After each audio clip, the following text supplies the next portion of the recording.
By 1959, George Eastham, Newcastle United's gifted inside left, had become unhappy with life at St James's Park. Eastham had joined Newcastle in 1956. His 2 first seasons saw the club finish near the foot of the First Division, and a more general disappointment had begun to fester. Like so many of his peers, Eastham believed that he was underpaid. He also felt that the housing that the club provided his family was unsatisfactory and was irritated that, with English football still operating under a maximum wage, Newcastle had reneged on a promise to provide supplementary employment to top up his wages. Eastham had also been annoyed that the club had prevented him from touring with England's under-23 side, and, in a further affront, that they'd started quibbling over providing match tickets to his father. Upset and keen on a move south to Arsenal, he declined a new contract and requested a transfer. Newcastle refused. Eastham made 2 more requests, but was denied each time, with one club director apparently saying that he'd rather see Eastham shovel coal than play for Arsenal.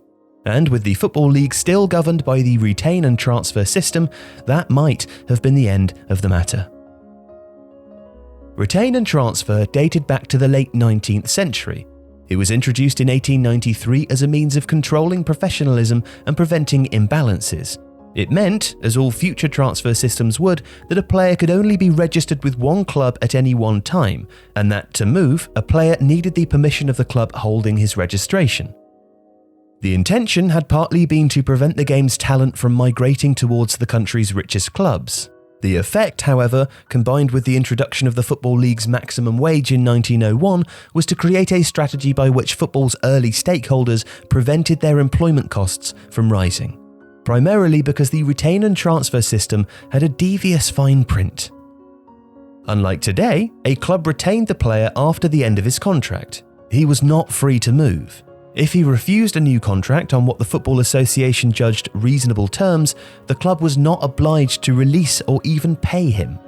Furthermore, should he make a transfer request, the player again would relinquish his right to a salary.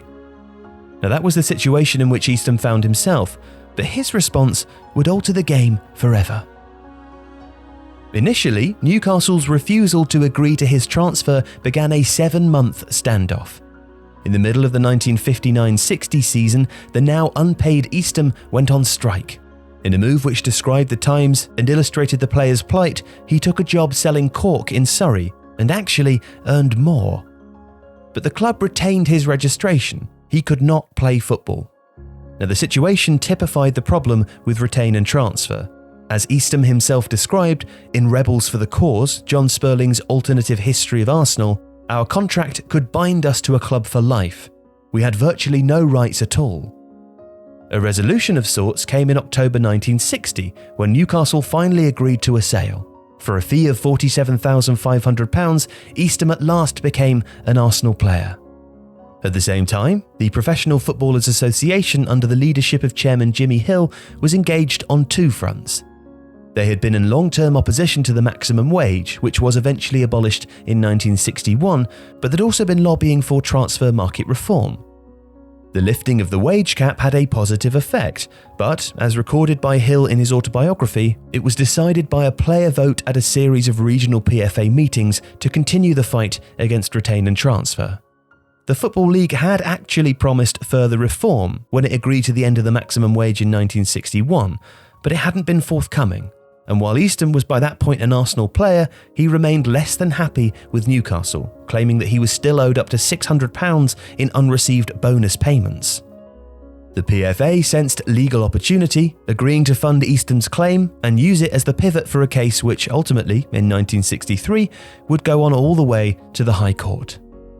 Since the league chairman had steadfastly clung to the remnants of the retain and transfer system, recalled Hill, perhaps a spike of honest-to-goodness law up their backsides might steer them away from it. In the decades after, current PFA chairman Gordon Taylor claimed that the PFA might have gone bankrupt had they lost the case. Unfortunately, they didn't. George Eastham wouldn't receive his unpaid bonus. The judge, a Mr. Justice Wilberforce, who had a history of finding in favour of workers' rights, declined to award him damages.